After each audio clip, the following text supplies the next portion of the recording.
I think it was predominantly like competitive things.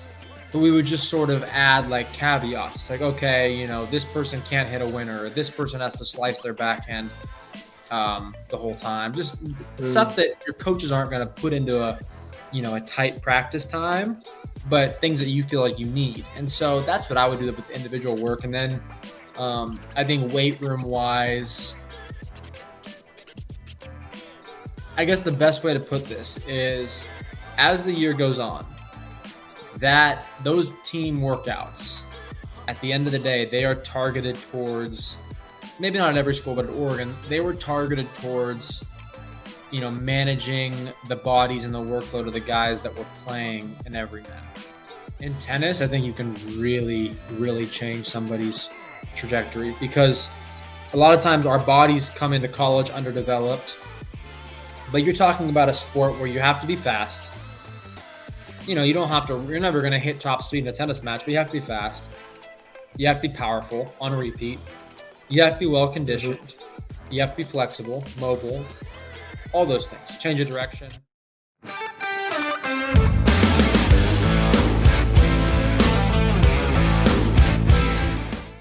Hello and welcome back to PA Chalk Up.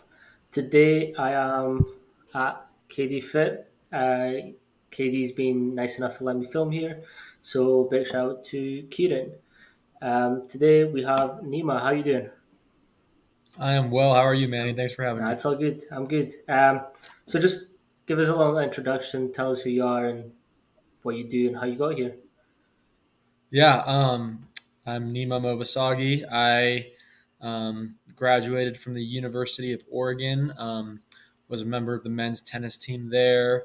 Um, I grew up in Eugene, so I was a hometown kid and always dreamed of playing there. And that was a dream come true experience. And kind of been all over the map in tennis. Trained as a junior in Southern California.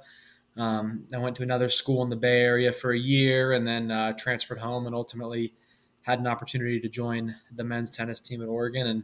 And yeah, so that's kind of the quick rundown. Nice.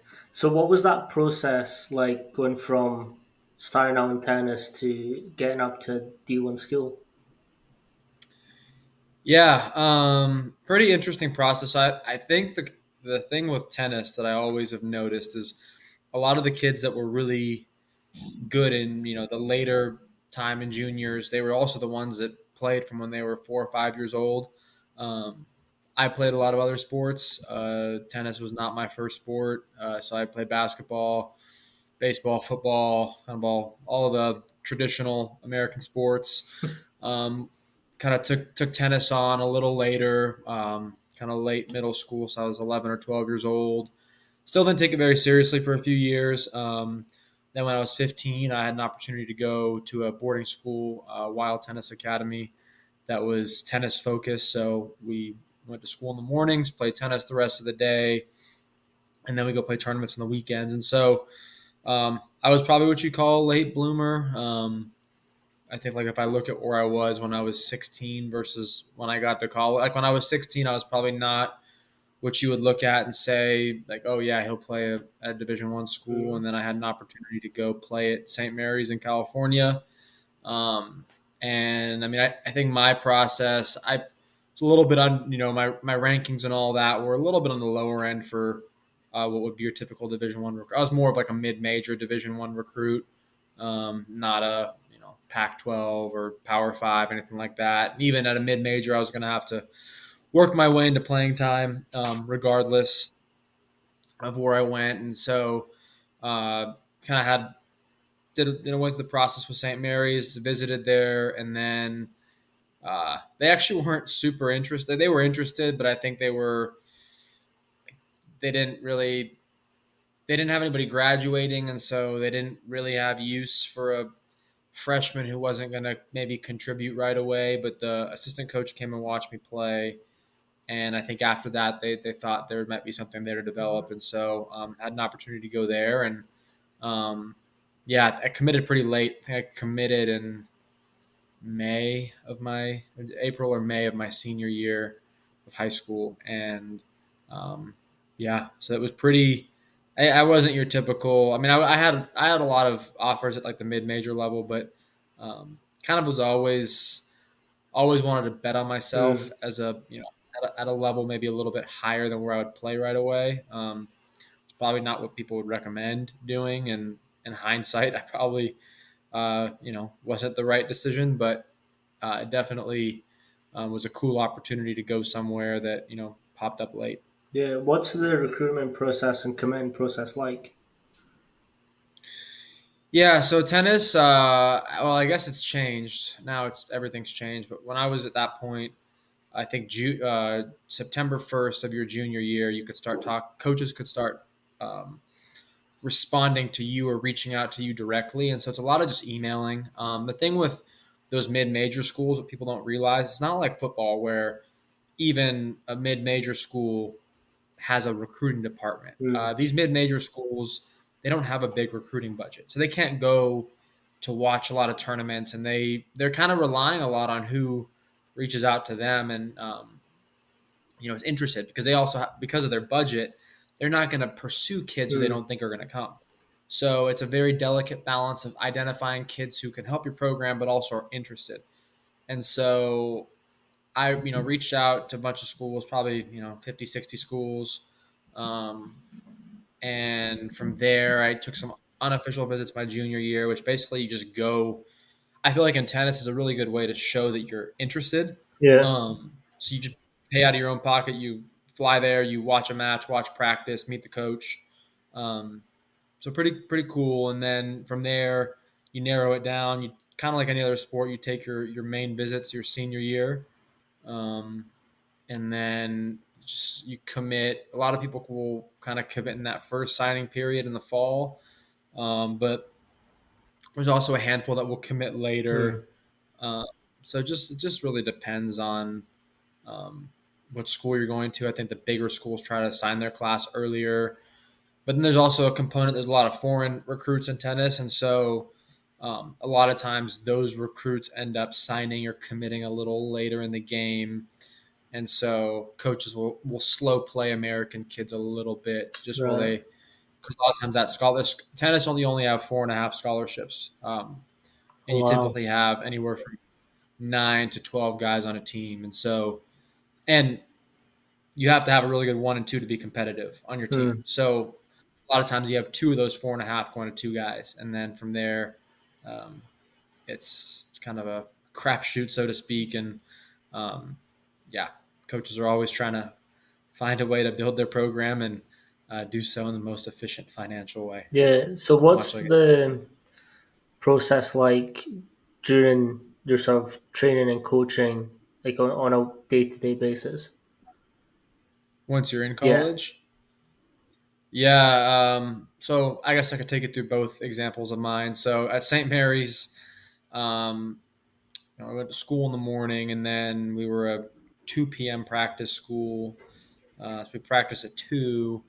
St. Mary's, we probably practiced 3 hours a day. And then I think 2 of those days we do conditioning for another half an hour at the end of practice with the coach. Damn. And then Monday, Wednesday, Friday, we had weights after practice. And then Saturdays or Sundays, we'd practice 1 of the 2 days there. If there wasn't competition. So that's what the fall looks like. And then you have to study and do everything else and get treatment. So St. Mary's was very much a. I felt like Monday, Wednesday, Fridays. It was a. If you added treatment in there, probably three, 4.5, 5 hour training days. No. Pretty intense. The body did not like it. And then at Oregon, I thought it was much better from that perspective. 2 days a week we practiced in the morning for 2 hours, and then the other 3 days was afternoon for about 2 hours. Um, and then we'd have weights 2 or 3 times a week for 45 minutes, and then would do our speed training and conditioning kind of Mm. as part of an extended warm up on Tuesdays and Thursdays, and A lot of times we'd get in the fall, if we weren't competing, we'd get weekends off um, to just like kind of hit on our own if we wanted to. If you wanted to go lift, you could do that. Just sort of, they let us be adults and Mm, be in charge of our training, which was cool.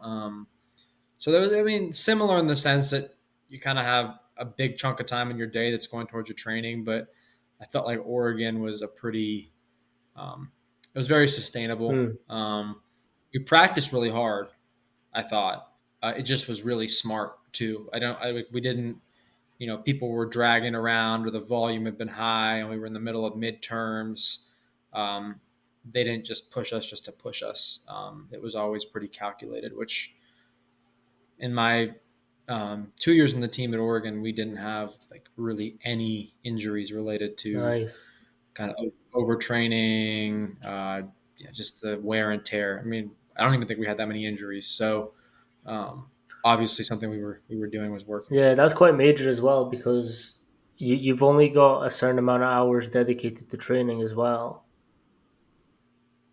Yeah, no, even though you're young, I mean, you're not a machine, and you have studies on top of it. Mm, Um, that's where we're not pro athletes. Like you're expected to act like one, but you're not. You have studies, and you can't. If you were feeling your best on Saturday practice, then obviously something is wrong. mm, Um, so yeah, I thought they really made the most of like the time we had. Um, I mean, some of the best practices at Oregon were like the day before matches, where they literally let you do whatever you wanted. If you wanted to hit for 30 minutes, cool.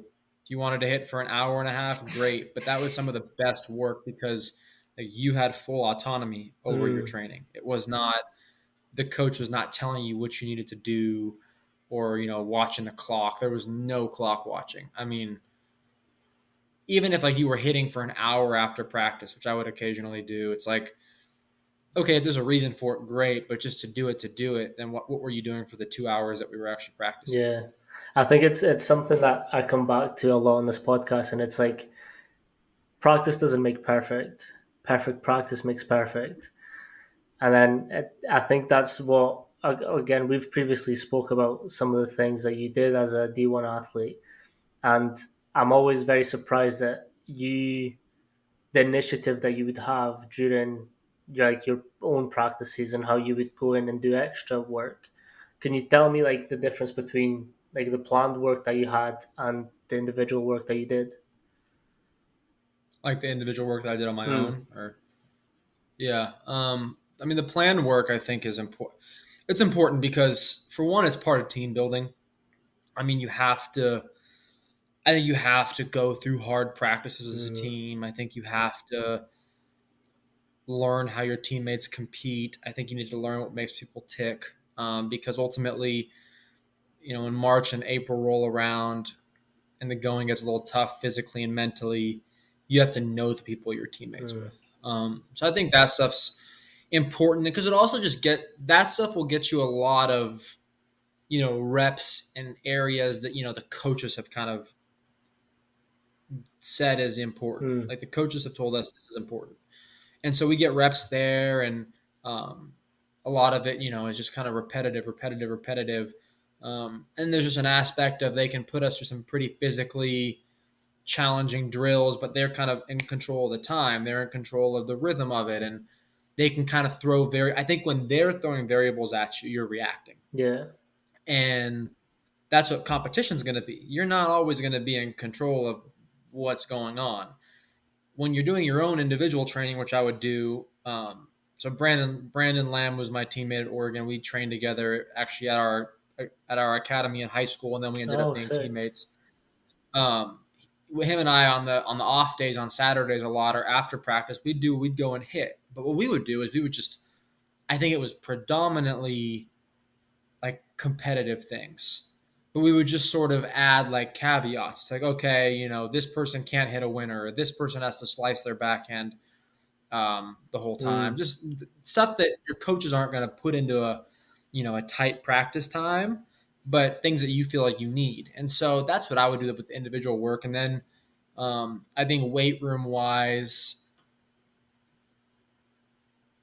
I guess the best way to put this is as the year goes on, that those team workouts at the end of the day, they are targeted towards maybe not at every school, but at Oregon, they were targeted towards managing the bodies and the workload of the guys that were playing in every match. Right. Um, there were 4 or 5 of us that were not guaranteed playing time, and that did not play. I didn't play. I mean, I only I did not get a ton of playing time at Oregon. There were guys that got a little bit, and then guys that got you know always played. And so if the workouts are catered towards those guys who are playing every week Mm. and all the matches, then it's not going to yield as many developmental benefits for those who are not playing. Yeah. And so I think it was just important to know, hey, I'm not going to go to the weight room and just max out on everything, but I know what I need. Like Mm. I know what helps me feel like I know what I need, and so I would just sort of go and whether it be in the early morning before or afterwards, whatever. I would go and just do a little bit, nothing crazy, but enough to feel like okay, like I got my work in, because you never know when your time's going to come, and you don't want to be ill Yeah. prepared. You don't want to get. You also don't want to get injured because if you're trying to manage this practice load that's higher than other guys who are playing matches every day, then you still are going to need more on the weights and the sprints to physically be able to handle it. Yeah. So how does it? How do you keep pushing and sort of have that mentality to keep going as hard as you can, so that when that time does come, you're prepared for it? It's a good question. I don't know if I have there's any secret. I think it ultimately comes down to your motivation. I love Oregon. It was an honor to wear the O. I grew up as a little kid. I think I probably went. Yeah, that's hard on the eyes. That purple's hard on the eyes. I probably went as an Oregon tennis player for Halloween as a kid several times. Nice. I mean, I was a biggest fan. I mean, loved that place, and so for me, it was a really personal motivation. I mean, you're such a not that many kids from Eugene got to play for the Ducks, and the fact that I did, I never took that for granted. Yeah. I never ever wanted someone to say, "Oh, he's not," giving everything. And so I think it was just it's a pride thing. Yeah. So how does it There was feel, sort of doing that as a young kid to then get signed with the Ducks? It's crazy. I don't know how to describe it. It was the coolest thing. It was. Um, I think what was fun though is I realized it every day that I was like living that. It Mm. wasn't like I finished playing and then I was like, dang, I fully appreciated it every single day, and going into like the facility that you dreamed of being at every day, and going to practice every day, and the matches and everything. It was so fun. It was some of the best memories of my life. So nothing but positive things, and uh, yeah, it's I can remember being the Yeah. kid, so being in those shoes made it really cool. So yeah, Yeah. really really special. Does can you take us through like your day to day practices and how they would play out at Oregon? Yeah. So I think we'd always warm up on the bikes for like 15 minutes, which is good, and then um, I think the beginning, we our coaches were big on like we're not going to waste time. We're not going to sit out here for 3 hours and goof around and like let's get to it. So we would do a one ball warm up every day. So you had one ball. So if you miss it in the net, got to call it out. Everyone runs the net and back. It's not for the sake of conditioning, but it's for the sake of ownership Hmm. on you know let's set the tone. Like let's be here. Let's lock it in. We're not going to come out here. Even if you're not hitting the ball at full speed, you are intentionally moving. You're intentionally thinking. You're like locked in. There's no hey, like let's goof around. Let's be loose. There's none of that. And then we would do some doubles drills to kind of set the energy, set the tone. And then from there, we'd probably do some more physical drilling. usually live ball play, and then usually finish up practice with some kinds of competing and more Mm. match like atmosphere. And yeah, it was great. It was pretty efficient. Got a lot of Still got a lot of good work. And I mean, early in the year, especially like when there was no matches, you'd leave those practices exhausted. Mm. So it was really cool. Yeah, I really enjoyed those practices. So how does that then play into effect when you then have to go to classes and sort of still have like a student life at the end of it? Yeah, so it was weird because COVID, and Mm. so I think a lot of us had online class because they were still offering a lot of stuff online, and one of the years everything was online. So pretty, I guess it was honestly like our life. We just go from home to tennis and weights and then home. Right. My last semester, I did have a class conflict with practice that I'd have to leave practice once a week early because at one time the class was offered, and that was just there was a finance class. They only offered it one time. I mean, guys who were in some of the tougher majors like computer science, same thing. But you make it work, and you find another time to practice, and you work around your schedule. So, Yeah. um, we student athlete as they call it, and so there's no excuse. It's You make it work, and um, there's some guys who cared about school, guys who didn't, and it's everyone in between. And Yeah. um, you ultimately you ultimately do what suits your goals. If your goal is just to focus on tennis after college, then maybe you don't need to worry about school. And in my case, where I knew that the day I was done with tennis, I had to get a real job. In that case, I think I was a little more uh, on top of certain things academically. But there's never any judgment. You do what suits your Mm. goals. Some guys are just doing the school part because that's the kind of the caveat for wanting to play for playing tennis. That's because some guys are going to go be phenomenal coaches and players after college, and so for them, the school is just part of it. For other guys, you better focus on school because you're gonna need that degree, and um, people are gonna ask you what your grades were and Mm. whatnot. So it's all important. Yeah. How did you find going from sport like pretty much full time and school full time to then working? How was that the physical changes between that? Yeah, it's interesting. Good question. It's an adjustment. It's an adjustment for sure. Um, I think for me, because of the way I was as a player, where even if I wasn't playing or even if whatever, I was always putting in extra physical work because I felt like I needed it for my mind and my performance. I think it just sort of part of me. Mm. So if I have to wake up at 5 a.m. to get the same amount of training in, great. I mean, we'll do it. So I think physically in that regard, no adjustment. I just think being in one place all day at a desk is different. Mm. I think initially you're a little bit, like coach, like it's a bit of a shock to the system. I was like not used to sitting that much, and but I think like anything else, you just acclimate. Yeah. And so now I make it a point. I walk a little bit during the day, and I'm still training really hard, and so it's all good. You just transition to the next thing and find what works for you. You're not going to find what works for you the first week or the second week Mm. or the second month. It's probably going to take a little bit. But once you get a rhythm, I think it's just like anything else. Like you couldn't imagine your life being any different. Yeah, I know that you're still very dedicated to the gym because I know you're out there at 5 a.m. most mornings.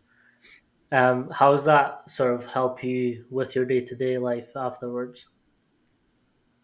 It's huge. I mean, for one, it's sanity. Mm. Like I'm one of those people who, you know, for as long as I possibly can, I want to train this way, and that's what keeps me sane. And it's a passion. I mean, it's a lifestyle. It's a mentality. So I think it's huge. You go to work, you feel super sharp. You feel like you're your best self, or you feel like you're trying to be your Mm. best self. um, and you know you're giving it everything you have physically, and so you can go to work and lock in, and think it helps my work, and um, it's I think it's also makes work life sustainable, 100%. because let's be honest, there's nothing normal or good about 5 days a week, every week of the year, whatever, sitting at a desk all day and not move. There's nothing Yeah. normal about that's not what we were meant to do. That's not what people should strive to do. But a lot of people, that just becomes the normal because it's easy, and that's just life. And I guess I refuse to settle for that. Too People, right. Too right. people to each their own. Certainly to each their own. I mean, I know people who will get off work and go get on the bike for 2.5 hours, and I'm like, well, props to you. I would not be doing that. So how's the training That's changed between Yeah. then and now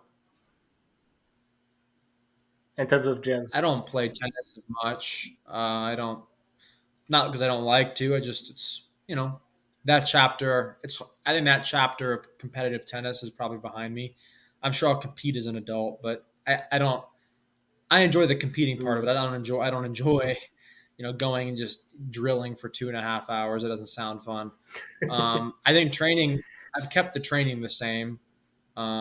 Usually lift full body 3 times a week, and um, sprint 2 or 3 times a week, and then I have a couple conditioning agility sessions, and yeah, I just again trying to go for sustainable there, and um, if it ain't broke, don't fix it, I guess. So 100%. Like we'll keep it rolling. when I was across there, I know that you regularly went out and practiced like the drills that you're talking about. You sprinted, you did agility work. Yeah. How did you sort of come up with these programs for yourself? Um, Good question. I guess on the sprinting side, I tried to learn. For one. I think like Mm, long term, even if you're following somebody else's program or anything, you have to learn. And I think one thing as a player that I always did was I asked questions. Not like in a I'm skeptical of you way, but questions because I wanted to understand why mm, we're doing what we're doing. Because you might be, in the summer, you might be, oh, like I was lucky that I lived in the town where we played, so that I had facility access in the summer. But if you're gone out of town for 2 weeks or something, you need to mm, kind of have an idea of what to do, right? You don't want to go out and try to run max speed 10 times a day, 6 days a week while you're on vacation. And then, because you think that's what you're mm. supposed to do. So I think I just tried to learn while I was a player. And then um, I think on the sprint side of it, I mean, I try to keep it basic, and um, also do stuff that we didn't do when I played that I wish we would have done. Like what? Not like the just I think a lot of like resisted Mm, running, full top end speed work. Not because when I look at our schedule though, like we did a lot of great stuff, and it's also tough because our time is so limited. We can't do with tennis. You're competing the whole year. There's like competition in the fall that's individual, so you don't have the luxury of an off season on campus. Um, you don't have the luxury. You can't really do weighted sprinting on a mm. Wednesday When you have when a you're going to game. play 4 matches in a week. Can't do that. So, but there are things that I think are great qualities that now that I can, because I don't have to play 4 tennis matches in a weekend, um, I do that stuff. And then lifting wise, I've just kind of kept it basic. I've tried to, mix up different movements, different planes, all that good stuff. And yeah, just do what feels good, and try to push myself to be in better physical shape than I was when I played. I mean, I think that's kind of Hmm. the new constant goal. That's something that I sort of realized at UW was that like these are probably in some of the best schools educationally. So it's fair you got the qualities of an athlete to be at that school and play for that school. But these are also like smart. Like these are really big schools. So what I learned was that not only are they high end athletes, but they're also really smart because they're at these big schools. So they are going to ask you questions. They're going to not challenge you per se, but like sort of just ask rational questions as to why they're doing what they're doing to sort of know why they're doing it. And it's actually quite funny that you sort of did that and picked their brains. I mean, I got picked, like my brain got picked a lot, and I was just like, yeah, I mean, you're a smart kid. You're going to figure out what's going to happen anyways, so I may as well just tell you. Yeah, totally. And like, so my strength and conditioning coach in college was Jim Radcliffe, legend. I mean, author, speaker, dude is a he worked with Oregon football for 20 or 30, 20 some, I think almost 30 years. I mean, from their bottom to their peak. I mean, he was the guy. Then he's worked with so many Olympic athletes in different sports. I mean, he is the best. Um, and I think the cool thing with him is his training philosophy was kind of the same across like all different kinds of athletes because you're going to get your sport practice in your Hmm. sport. We're not going to go in the weight room and do goofy, tennis specific crap. Like we're not going to waste our time. Like we're going to get you what you're not getting in practice. And he was very much, I guess, what one would call a minimum effective dose guy. Mm. Um, I don't like that term because I think it like, kind of sells it short. But that's kind of the gist of what it was. Like our Tuesday, Thursday conditioning or speed sessions were we'd probably do 15 to 20 accelerations in a session. We do different kinds of cutting. I mean, if you think when I look back on it now, it was kind of genius. Mm. Like he's just getting us more targeted acceleration work before practice, so we're kind of like primed to go. And then over time, you stack that work, and it's helpful. But his thing was like we would do all kinds of handstands and like core work on like gymnastics type core work, and um, it was great. I mean, the weight room was like it was Olympic lifting, but it wasn't like he was trying to make us Olympic lifters. He was just it was trying to get us like quick bursts of power, Mm. and so I would ask him a lot of questions, and um, I don't know. Some people thought it wasn't enough weight room work or whatever, but I was when I would stay over winter break. I mean, those workouts were hard. Uh, you might hit like 6 movements total between everything, but I was not leaving there feeling energetic. I was leaving there feeling cooked. Mm. It's He was also just very much intent. Like the intent that you're working at during those sessions is what makes the biggest difference. oh yeah, and like he would our like speed work in in our off season is December basically. Um, so our speed work was like 6 by 30 yards max rest. Mm. That seems basic. It seems stupid easy. Go run. I encourage anybody to go try to run, 30 yards all out. Take your rest time. And that's like that is a work that is like really good training. And then you walk in the weight room and we would like hang clean and do Mm. single leg squats and some dumbbell bench variation or overhead press. I mean, or push jerks. I mean, it was solid. Like some of my like I think I cleaned 260 during testing my Mm. last year, and the year before I did 230, and I didn't gain a single pound in that year. And that is him in a nutshell. Mm. It's like we're not bodybuilding. We're not here to look cool or do funky crap. Like we're gonna get better, and all of your all of your markers, so to speak, everybody improved year Yeah. to year. So what was the testing So like not during those sessions? Like what type of test did you do and what markers did you set? Yeah, so we did his thing was it was we do a clean. We do it off of 1 inch blocks, or 2 inch blocks maybe, and then we do vertical jump, pull ups, max pull ups, um, 10 yard sprint or 10 meter Yeah. sprint, 20 yard shuttle, and bench press. And bench press was I think in like there's not a ton of carryover to tennis per se, But if you're doing the work in the weight room for a 12-week fall, your bench press should improve. Mm, Like that's a pretty good marker of your arms, your back, your shoulders, and all the above getting stronger. But especially for tennis players who are coming in probably like underdeveloped physically in mm, that regard. If you come in and bench press 135 in September, you should be able to hit 150 or 160 by December. Um, so I think it was good testing. I mean, I think everything in my 2 years under him, I think everything improved, mm, and uh, that's a pretty good. That's a pretty good. So there was no like wonky conditioning test. Um, your conditioning test was could you make it through practice every day? hey, it's a good If you can marker. make it through practice every day, you are plenty conditioned. We don't need to do extra. So I appreciated Coach Rad, and um, our coaches also gave him full autonomy, and um, that was great. That was really really cool. Yeah, something that shocked me is the size of the football area. Oregon, and watched the YouTube video of like them like walking through the facility. That is nuts. Yeah, That is it's crazy. Yeah, that crazy. facility's great.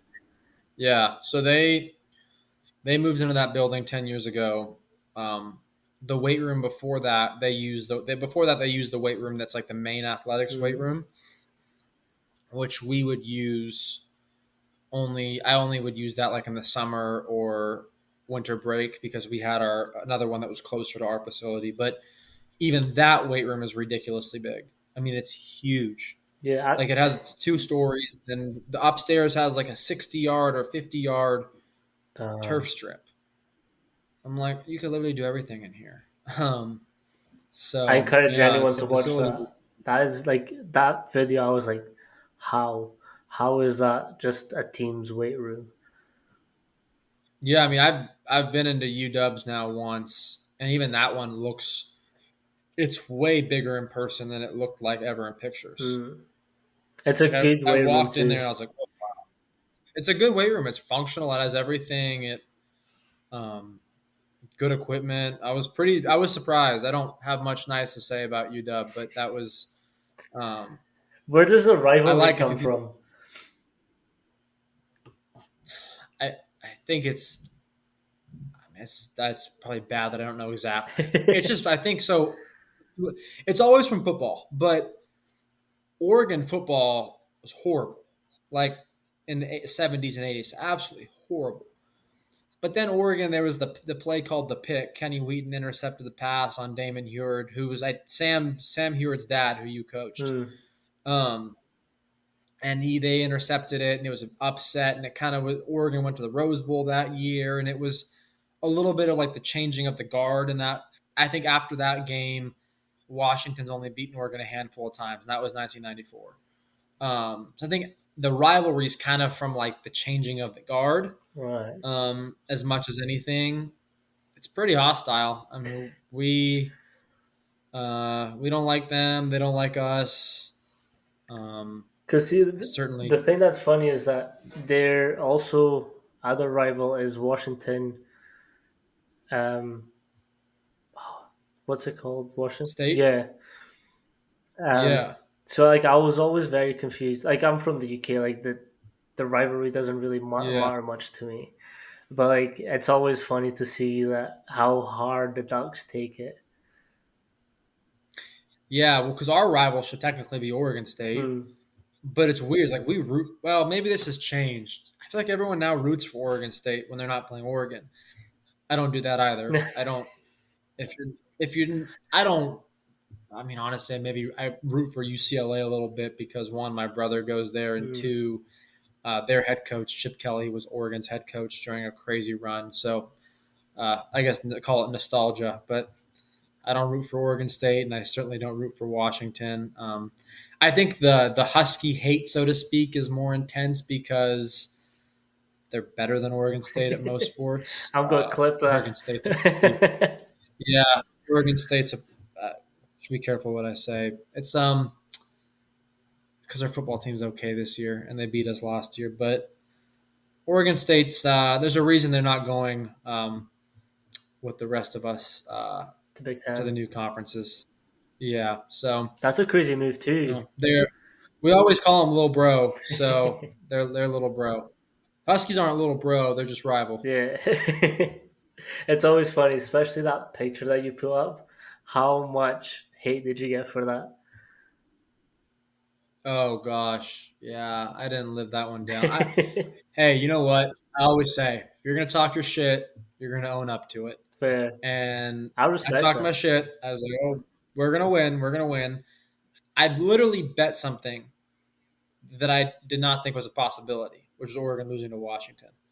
Because you're not a real Duck fan if you think that's a possibility. So I bet that. I've never worn that color or any kind of attire in my life, and I lost, and so I owned up to it. I got a lot of hate though. Got a lot of hate. A lot of people who screenshotted that and have shown me the screenshot of that. I fully plan on Oregon getting the last laugh in that rivalry before we go to the Big Ten. How important do you think SNC is for tennis and tennis athletes? This is going to be a hot take, a big hot Mm, take. I think it's more important or as important for tennis as it is for any of the sports where like S&C culture is like, ball big and strong. Like I think, like honestly, for football, you have to because the it's physicality of it. violent. You're getting in a car crash with another man on repeat. So Mm, there's an element of that, but they take it way too crazy. I mean, some of the stuff that they have these guys do has zero impact on wins and losses. It's just because the coach has an ego and the mm, coach is crazy. In tennis, I think you can really, really change somebody's trajectory because a lot of times our bodies come into college underdeveloped, but you're talking about a sport where you have to be fast. You don't have to, you're never going to hit top speed in a tennis match, but you have to be fast. You have to be powerful on repeat. hmm You have to be well conditioned. You have to be flexible, mobile, all those things. Change of direction.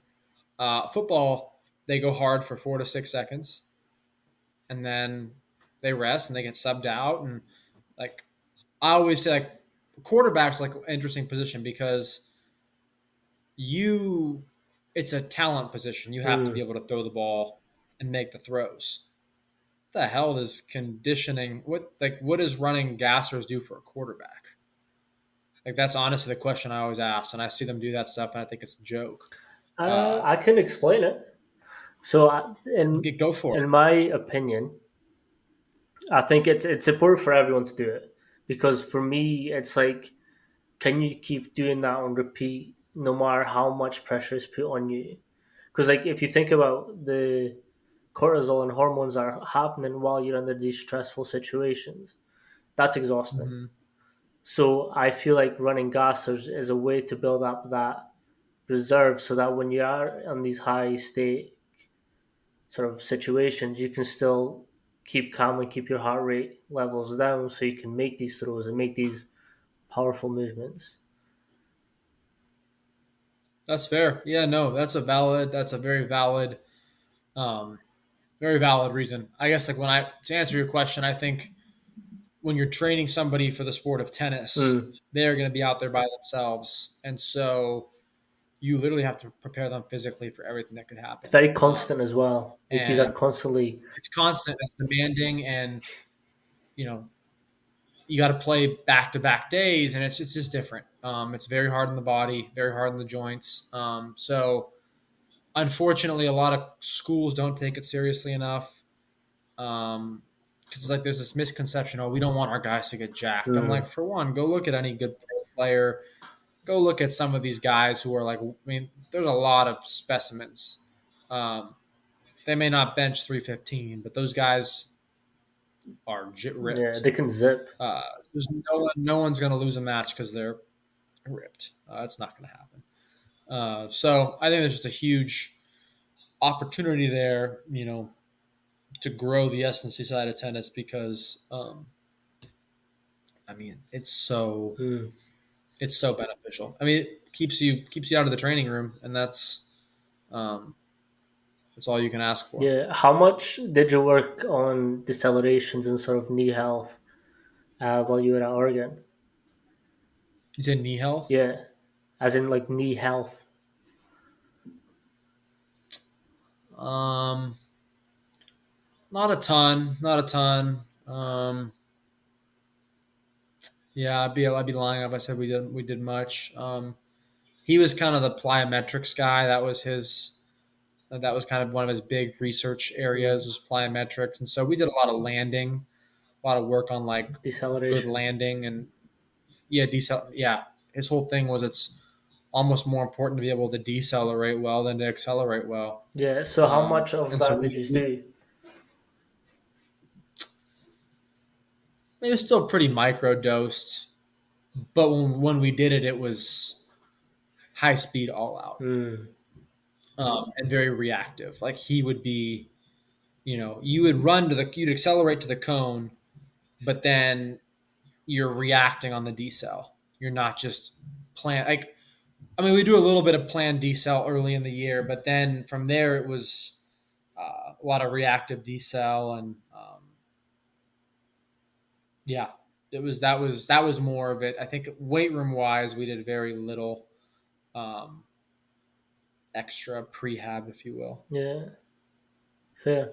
Um, Probably should have done more. if you look back at your training now, like what's some things that you would change or add into it? Good question.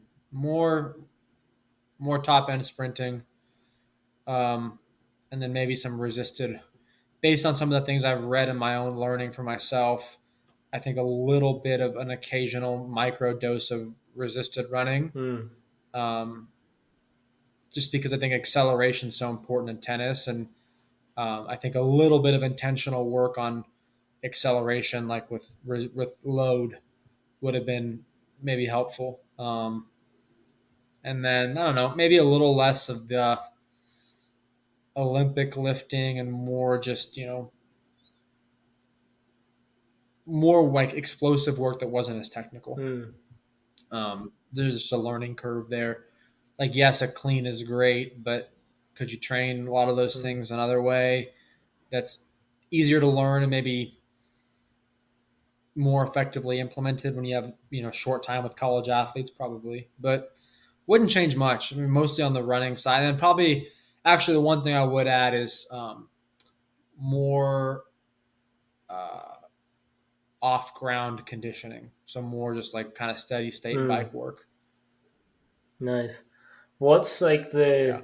the biggest takeaway that you have from that experience From training or Oregon from or training?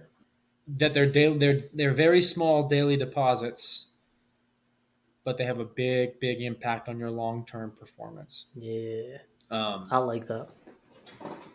so when I was a freshman, I was I could lift a lot of weight. I could, relatively speaking, I'm not saying I could do anything crazy, but I was really strong. My movement quality, both on the court and in the weight room, was shitty, horrible. I mean, horrible. Like I don't think I could get into like a deep squat and hold it. Couldn't, full range of motion work wasn't great. It's all kinds. I could really be hard on myself if I wanted to. Oh, please Um, don't. You're so a phenomenal when I look at athlete. when I look at where I was as a senior or a fifth year senior at Oregon, night and day. I mean, I could teach everything we were doing to new guys. The hip mobility stuff, the squat, everything. I moved so much better. Mm. Like, and it had a total impact on my tennis. Um, but you don't realize that change when you're going through the day to day, right? You're kind of so in your, I guess, in your zone that you're like, oh, I'm not getting any better. This is Mm. this is useless. But then I could pull up a video of myself lifting or sprinting when I was 20 or 19, and I'm like, oh my gosh, that's awful. Like, what was I doing? Like, how wow, if I knew what I knew now, you know. So that's I think where you realize like how much impact it had. Yeah. What's your prospects on getting back in the court and competing? Oh, I think I'll do men's league in the spring. Just you play one match a week, and then you get your life back. Otherwise, and it's single, so you're competing, and you get to go against somebody else. And I like the mental challenge of it, and it's a good way to just physically kind of stay in Mm. it. Um, so I think that's probably what I would say.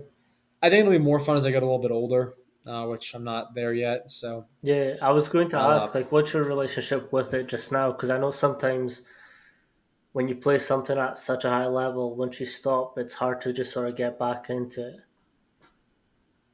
yeah, I have a great relationship with it. I mean, for one, I'm a super proud alum of the place I played at. I'll say this: anytime I could go out and goof around and hit balls, I'd love to. I don't have I. It's no longer my mission in the mornings when I wake up, Mm. and that's okay. I think my relationship with it is I choose the relationship. Um, when I want to compete, I do it. When I decide, hey, I want to go play 3 times this week for fun. Cool, we'll do it. If I want to go a month without hitting a ball, I'm training hard Mm. anyway. It's not going to make a difference. But nobody's judging me on my tennis results anymore. Fair. So I don't really. I mean, I I think I could I still. love that I get to choose. I love that I get to choose the relationship with Yeah, it, and um, you know, I think I that's can super still hit a important. tennis ball. I think that's super important because like it can be quite a quick downfall when you go from such highs to then just like playing it and then it doesn't feel the same and then you dip. But like choosing that relationship, I think. Yeah, totally. Well, and also, honestly speaking, played really bad my last year in college. I think I didn't perform my best. I got better, but I think at a certain point it's tough because you're this fifth year guy who's leaving. Why would a coach pour all the development Mm. time into you? That doesn't make any sense. So I think I wasn't part of the lineup plans very much, and so I was just there to be a really good team guy and a good leader. And but as a result, I think my tennis level, my level didn't dip, but your competitive toughness definitely dipped. And so I kind of came out of it not playing my best, and so I was like, that's okay. Like there was no it wasn't like I ended on some high and Mm. I like was like, oh my gosh, what am I going to do with that? I'm not going pro, but I was playing too well to quit now, type of thing.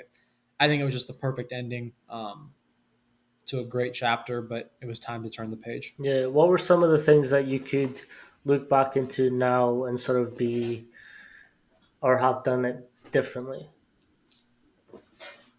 Um, sleep more, or right. So they always told you like, oh, you got to sleep 8 hours, but you'll get by on 6 hours here and there. So they always taught us that's good. That is really good sound advice. Well, I got myself, I don't have it on, but I got an Aura ring after Mm. I finished playing. Boy, did I learn how bad my sleep habits were. Uh, I thought if you get in bed at 10, supposedly fall asleep and wake up at 5:30 that you slept 7.5 hours, and how great is that? What I learned from my ring is I probably slept 6.5, and Mm. it was really poor quality sleep because I would eat dinner at 9 o'clock and drink a little caffeine right after practice to go lift. So I would have put more into, and then I would wonder why it would take me till noon every day to wake up. Mm. So probably sleep. I'd be a little more cognizant of sleep. Um, and then I think other than that, would probably have focused less on what you know. I think I would have focused more on the things I like cared about and less on like trying to like impress a teammate or Mm. impress a like. I don't, not that that's what I was doing all the time, but I think you get so caught up in these like lineup battles. Like I'm here, so and so's here. So when I play so and so in practice, I'm not just playing them to get better. I'm playing them to take their spot. Mm. And yes, you need to have a competitive attitude where you're trying to get better and push it, but you can't put so much pressure on yourself that you don't do the things you need to do. So I think I would have just kind of focused less on that kind of stuff, and just played a little more, Yeah. just enjoyed certain things. What were some of the things that you did that sort of y- to get your sleeps right? Um, Trying to go to bed at the same time every day, wake up at the same time. Um, don't eat super late. I take my bedtime supplements. I do magnesium and glycine and zinc. Hmm. I have no idea if it works, but I'm a little I'm a little superstitious, and so it works for me. I'm not. I'm still no champion of sleep, but I do a much better job now than I did in college. So Yeah. So we've gone round to the viewer questions, and you kind of just touched on nice. it. Let's do it. Um, so what were some of the sort of rituals that you would have during your matches and before or after matches? Yeah, I think. But I mean, I was always a big music guy. I never liked driving to the match with teammates. Hmm. um, Kind of like just a lot of times I would do music sometimes in the car. Other times I would just drive in silence and just sort of, if I was playing, I kind of wanted to just get my thoughts where they needed to be. The other thing is, if I was playing in a match, I think it was super important. I would do some kind of physical warm up on the courts Hmm. before going back into change and go out with the team.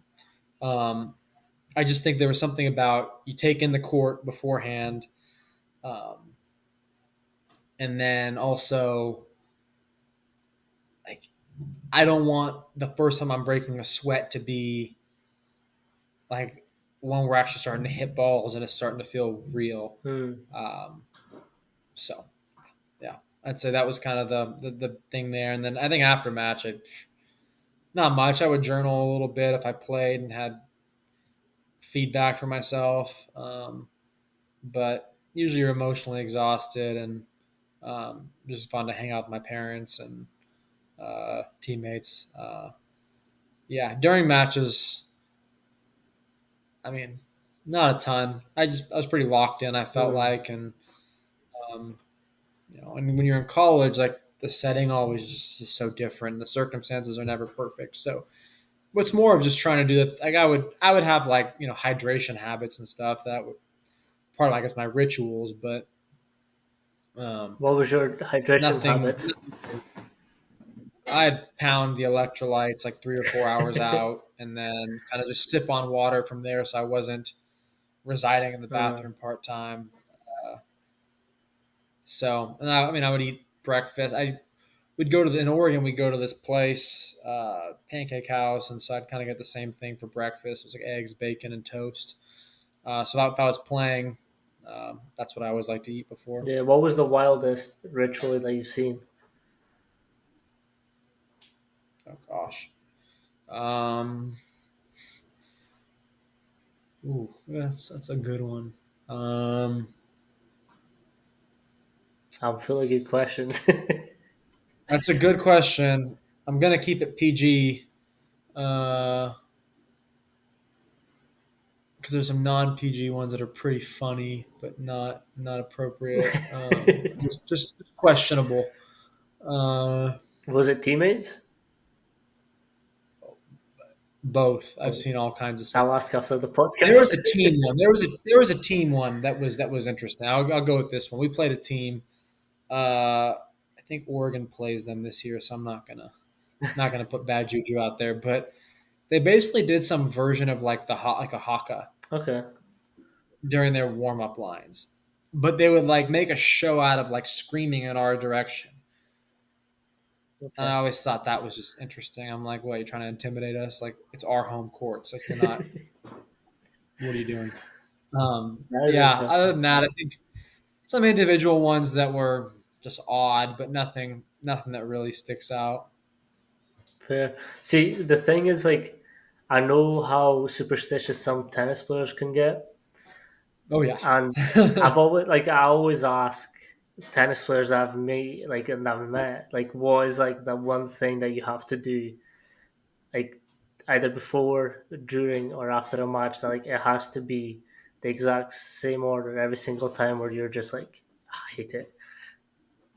I had a training one that I would do after matches. And my last year I didn't play in a lot of matches that whole year, so only got to put it to test a few times. But I would always go do this workout, and it was like a couple sets of box jumps, some trap bar deadlifts for speed, a couple dumbbell presses for speed, uh, and then I would get out. That was kind of my that was like my little post match. It was like almost Mm. like while I was still warm, it felt like I would go do What that. was the reasoning behind it?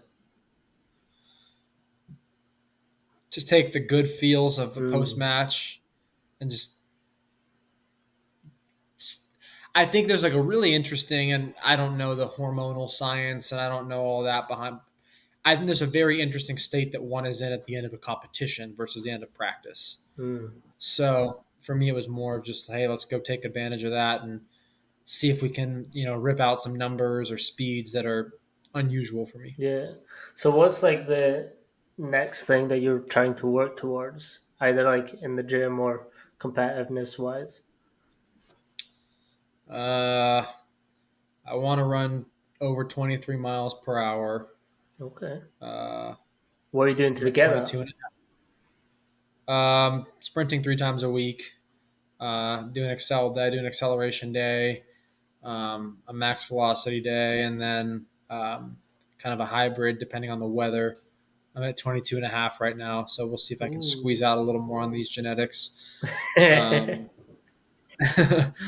um, How much hamstring work and are you then, doing, or posterior chain? yeah, I do like RDLs, and I'll do some eccentric hamstring stuff, and I'll do some isolated like hamstring curls on each leg.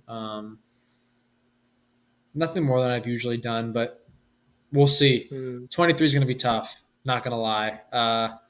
Hey, I believe in you. Well, Like thank you. I don't know. the work rate that I've seen you push, and like just the mentality that you have towards training, I think you can squeeze it out. I We'll full see. faith. We'll see. I will.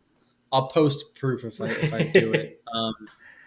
And then other than that, just honestly, just trying to stay in really good shape. I think that's like the. I think that's there's so much that goes into that, Hmm. especially the older you get and the older your training age. It's like sleep, nutrition, recovery, all that's part of it. And so I think that's just kind of the constant challenge is can we I hate the term 1% better, but it's more of like can we just make consistent Hmm. gains over time? I'm gonna send you Not some nothing crazy videos over time. of some hamstring stuff to do. So sprinting essentially is a quad and then hamstring. So you have to pull with the hamstring off the ground. That's how the contact and Yeah. acceleration works. And I had Ryan Crossan on, who you'll Yes. know, um, Yeah. and he says like it's crucial to have that hamstring strength, and like the explosiveness of it is like very beneficial as well. I'll send. I know Caroline will know a lot about this because she would have done it with AJ as well. Um, Oh yeah, yeah. Okay. I'm waiting, man. I'm waiting. so I'll send you some of the You're stuff that I've gonna been get me looking over the into. hump. You're gonna get me over the hump, and then you can carve out like a little niche. Like, oh yeah, I get you faster with these three exercises. Trust me, you get 5 million views on YouTube with that. With that, The thing is, I'm slow as. I'm slow. you get faster. You sprint, you get faster. Perfect. Thank you so much, Neil, for coming on.